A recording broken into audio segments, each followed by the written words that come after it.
unasema ulisoma. Niambie ni game gani umeifanya shule? Game gani ulikuwa unapenda? Mimi nilifanya I do P you do flying spring, headstand and the others. And the others. Which we are doing at that time. What is headstand? I don't know headstand. You just stand with head. You put head down, legs and carrying legs. Okay.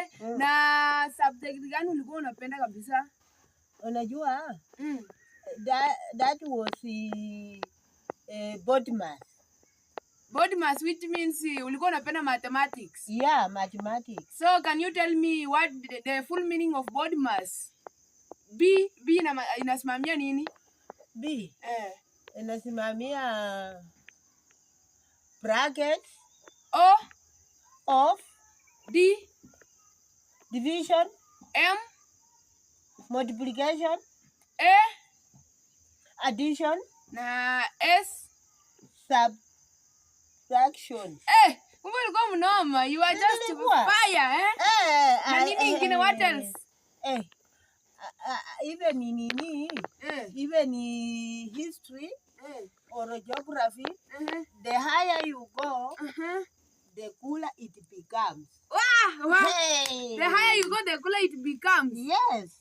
Mama ni mnoma. Walai sasa mama akirudishwa shule, I believe atamaliza shule na apate grade nzuri, si ndio? Si ndio, mimi huwa nasoma Island Chinga Junior High School. Na mbona uliacha shule mama?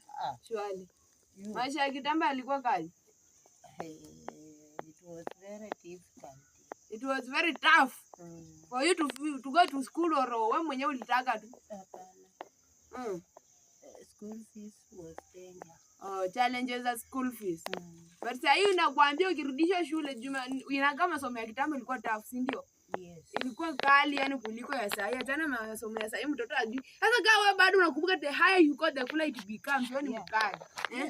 Ni mkali kabisa. Abedaya ranges, even types of coffee. Types of coffee. Name one. Robusta and Arabica. Wewe ni mnoma walai guys. Robusta and Arabica. Guys, wewe unakumbuka hiyo? Mtu ulisoma 1975. Iko ya do you remember that? Na kumaliza shule. Iko there is of import and export. Wow, what about ninemie za import? I know. Ninemie za import nione. Hiyo. I don't want you to this. Ama ukumbuki? Or you don't recall? Import. Import, that is kwanza import inamaanisha nini na export inamaanisha nini? Yenye naenda nje na yenye inakuja. Sasa yenye inaenda nje ndio ina nini gani? Hiyo ni export. Na yenye inakuja ndani hiyo ni import. Na yenye sasa ninemia yenye import sasa. Import ni Arabica. Na export ni Robusta. I don't know. If I have mistake. Lakini umejaribu, you have tried. Unajua watu wa rika yako na unajua klasi yenye ulikuambia na unakumbuka hizo. Walai wewe ulikuwa mshapu.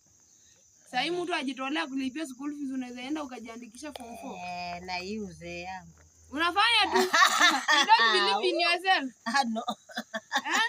I'm very old. You are very old. I'm very old. Who told you? You only have 62 years. I'm old. You only have 62 years. I cannot remember. You can go to school. You can still go to school even you. I cannot remember. You can still go to school. No. If you ulienda kwa shule 1970, isn't it? Na bado unakumbuka Robusta na nini na hiyo class ulikuamia. You can still go to school na ukumbuke zote. Kama unakumbuka hizo. Umesema hapana, ati watoto wasome tu. Anyway, ni poa, sisi tutaendelea kuelimishana hapa. Guys, next tunawaletea part 3 ya shule. Sawa? Have a nice day.